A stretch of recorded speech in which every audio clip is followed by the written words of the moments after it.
Assalamualaikum warahmatullahi wabarakatuh. Halo teman-teman, perkenalkan saya Fatur Rahman dengan rekan saya Yeni Adelia.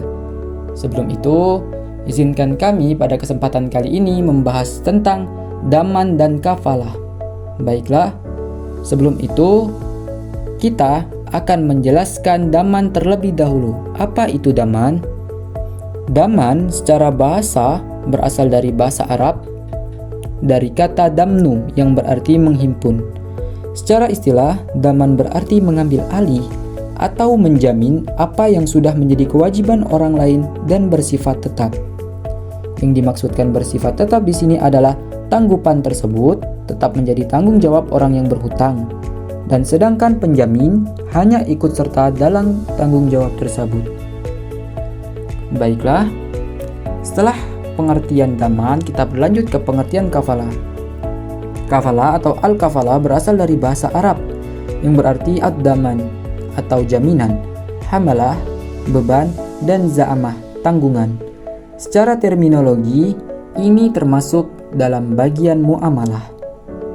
Pengertian kafalah adalah mengumpulkan tanggung jawab penjamin dengan tanggung jawab yang dijamin dalam masalah hak atau utang, sehingga hak atau utang itu menjadi tanggung jawab penjamin.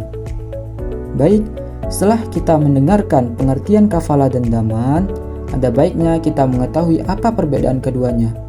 Banyak literasi yang mengatakan bahwa kafalah dan daman ini sama. Akan tetapi, ada juga yang mengatakan ada perbedaan dalam kedua ini. Di dalam buku Fikih Islam wa Adilatuhu, karya Profesor Dr. Wahbah Az-Zuhaili, dalam bab ke-10 tentang bab jaminan atau kafalah, di sini menjelaskan tentang daman dan kafalah. Adapun menurut Al-Mawardi, beliau merupakan salah satu pemuka ulama Syafi'iyah, mengatakan bahwa daman itu atau ad-damin digunakan untuk sebutan penjamin dalam kaitannya dengan harta benda. Sementara itu, penggunaan yang banyak berlaku adalah bahwa penjaminan utang disebut ad-daman. Penjaminan untuk menghadirkan pihak terpidana dalam kasus utang piutang, qisas, dan sebagainya disebut kafalah. Maka di sini dapat kita ketahui bahwa daman itu yang berkaitan dengan harta, penjaminan dalam harta. Sedangkan untuk kafalah, dia lebih menekankan terhadap kehadiran pihak yang terkait. Seperti itu. Selanjutnya kita akan membahas tentang rukun daman dan kafalah. Apa saja? Berikut ini. 1. Damin atau kafil ialah orang yang menjamin atau penjamin.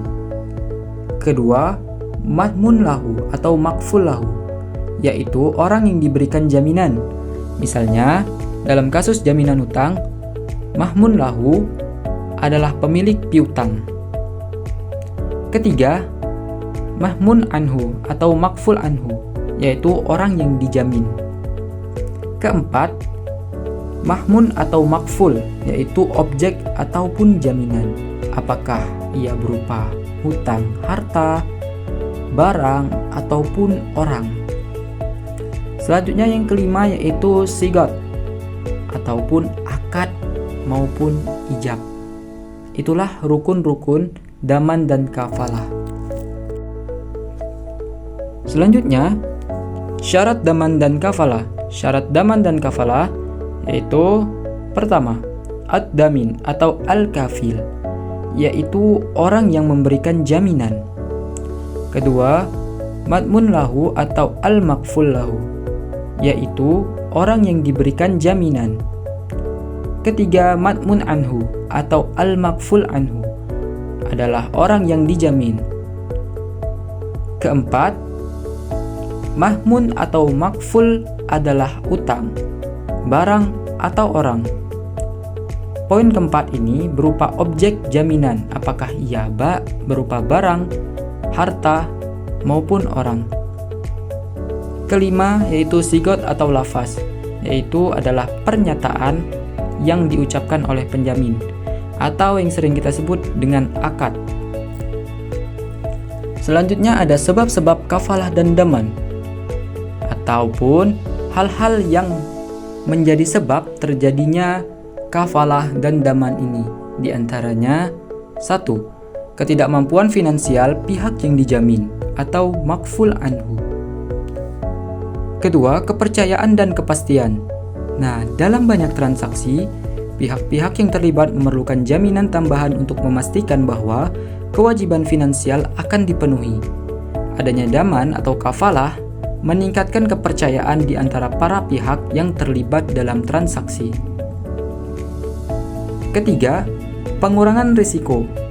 Dalam banyak transaksi, pihak-pihak yang terlibat memerlukan jaminan tambahan untuk memastikan bahwa kewajiban finansial akan dipenuhi. Adanya daman atau kafalah meningkatkan kepercayaan di antara para pihak yang terlibat dalam transaksi. Keempat, peraturan dan ketentuan hukum. Dalam beberapa sistem hukum, ada peraturan perbankan syariah, yaitu adanya penjaminan mungkin diwajibkan untuk transaksi tertentu. Baiklah, untuk dasar-dasar hukum daman dan kafalah akan dijelaskan oleh rekan saya, Saudari Yeni. Dasar hukum daman dan kafalah. Yang pertama menurut Al-Quran, surat Yusuf ayat 66. Yang kedua dari Al-Quran juga surat Yusuf ayat 72. Kemudian dalil as-sunnah atau hadis dari hadis riwayat Al-Bukhari, An-Nasa'i dan Ahmad tentang perihal ini. Selanjutnya yaitu ijma ulama yang membolehkan atau mubah daman dan kafalah dalam muamalah karena sangat diperlukan dalam waktu tertentu. Baiklah, selanjutnya macam-macam kafalah. Yang pertama ada kafalah an-nafsi, kafalah jiwa dengan jiwa. Kafalah an-nafsi adalah menyatukan tanggung jawab penjamin kepada tanggung jawab orang yang dijamin dalam komitmen untuk menunaikan hak wajib menghadirkan orang yang dijamin pada waktunya. Yang kedua kafalah bil mal, kafalah dengan harta, yaitu kewajiban yang mesti ditunaikan oleh dhamin atau kafil dengan membayar pemenuhan harta. Kafalah bil mal ini ada 3 macam. Yang pertama ada kafalah bid dain, kewajiban membayar hutang yang menjadi beban orang lain. Contohnya si A menjamin utang si B kepada si C. Yang kedua kafalah dengan penyerahan benda atau kafalah at-taslim, merupakan kewajiban menyerahkan benda-benda yang tertentu yang ada di tangan orang lain, seperti mengembalikan barang yang digosok dan menyerahkan barang jualan. Yang ketiga kafalah dengan aib. Kafalah dengan aib adalah bahwa barang yang didapati berupa harta terjual dan didapati ada bahaya cacat karena waktu yang terlalu lama atau karena hal-hal lainnya, maka si pembawa barang ini merupakan sebagai jaminan. Selanjutnya pelaksanaan daman dan al-kafalah. Pelaksanaan kafalah ini dilaksanakan dalam 3 bentuk.